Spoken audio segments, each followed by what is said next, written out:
تفہیم کے معزز ساتھیوں، السلام علیکم ورحمۃ اللہ وبرکاتہ۔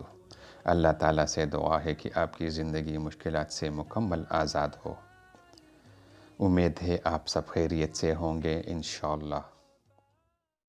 ناظرین، کالے زیرے کی چائے بنائیے، اس کو پیجئے، اس سے بہت سی بیماریوں کا خاتمہ ہوگا۔ کالے زیرے کو کچل لے، پھر گرم پانی میں شامل کر کے پیے، گیس کی شکایت دور ہو جائیں گی اور جگر، پتے اور نظام کے لیے بہت مفید چائے ہے۔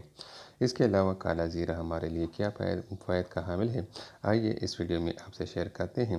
یہ بہت ہی کارآمد شے ہے۔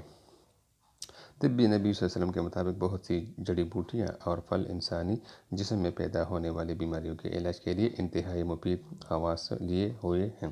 انار، انجیر، کھجور، شہد اور زیتون کا تذکرہ تو قرآن کریم میں بھی ملتا ہے کہ یہ اچھی غذا ہے اور ان میں اللہ تعالیٰ نے انسانوں کے لیے شفا رکھی ہے۔ بہرحال ایک شے ایسی بھی ہے جسے طبی نبوی میں بہت ساری چیزوں پر فوقیت حاصل ہے، اس کا نام کالا زیرہ ہے۔ عربی میں اسے حبۃ السودا کہتے ہیں۔ قدیم زمانوں سے ہی مسلمان اور دیگر مذاہب کے لوگ اس کو یکساں استعمال کرتے آ رہے ہیں۔ کالا زیرہ الکمن کے عربی لفظ سے نکلا ہے۔ اسے یونانی میں گیمن، عبرانی میں کمن، سے میں اسے لیمن کہا جاتا ہے۔ اس کے علاوہ کالا زیرہ بہت ہی کارآمد شے ہے۔ اس کے طبی خواص کے بارے میں ہم اس ویڈیو میں آپ سے شیئر کریں گے، اس لیے اس ویڈیو کو آخر تک دیکھیے۔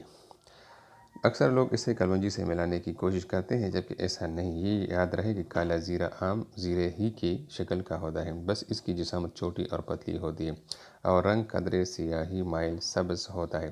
یہ خشک بیج ہوتے ہیں جو کہ منیم نام کے پودے کے پھول سے حاصل ہوتے ہیں اور فاصلے کے خاندان سے تعلق رکھتے ہیں۔ یہ پودا 30 سے 50 سینٹی میٹر کی بلندی تک جاتا ہے، جو 12 سے 20 انچ بنتا ہے۔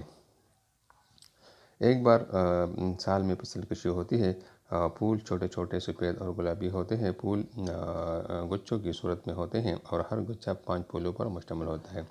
ہر 2 پتیوں کے درمیانی خول میں ایک بیج ہوتا ہے۔ ہر بیج 6 پھیلی ہوتے ہیں جن کے اندر تیل کی نلیاں ہوتی ہے۔ زیرے کی پیداوار بڑے پیمانے میں انڈیا اور چین کرتے ہیں۔ پوری دنیا میں 300,000 ٹن کے قریب کالا زیرہ پیدا ہوتا ہے اور اس کی کچھ مقدار میکسیکو میں بھی پیدا ہوتی ہے۔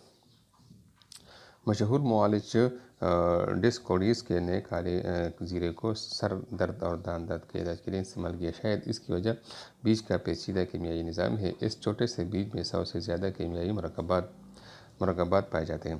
یہ ادویات کے علاوہ کھانے پکانے میں بھی استعمال ہوتا ہے۔ روٹی اور کڑھی کے علاوہ پنیر کو ذائقہ دینے کے لیے استعمال کیا جاتا ہے۔ یہ پیٹ کے کیڑے مادے کی بہترین دوا ہونے کے ساتھ ساتھ وزن کرنے کی بھی بہترین دوا ہے۔ مزید برآں یہ انسانی جسم کی مخصوص بیماری آٹو امیون ڈس آرڈر، جس میں انسان کا مطابعتی نظام اس کے جسم پر حملہ آور ہو کر بہت سے نقصان پہنچاتا ہے۔ اس کے علاوہ یہ بہت فائدہ مند دوا ہے، خاص طور سے جب اسے لہسن کے ساتھ ملا کر استعمال کیا جائے۔ غذا کے اس طبی خواص انسان کو حیرت میں ڈال دیا ہے۔ یہ دنیا میں سب سے زیادہ ادویاتی کیمیت رکھنے والی غذا مانا جاتا ہے۔ اس کا ذکر اگرچہ بائبل میں بھی ملتا ہے، لیکن آپ صلی اللہ علیہ وسلم کی حدیث میں اس کی نصیحت اور فوائد کا بیان ابھی تک محفوظ ہے۔ البتہ اس پر تحقیق کا آغاز 40 سال قبل ہی شروع ہوا ہے۔ اب تک جامعات میں 200 کے قریب تحقیقات کا انعقاد ہو چکا ہے۔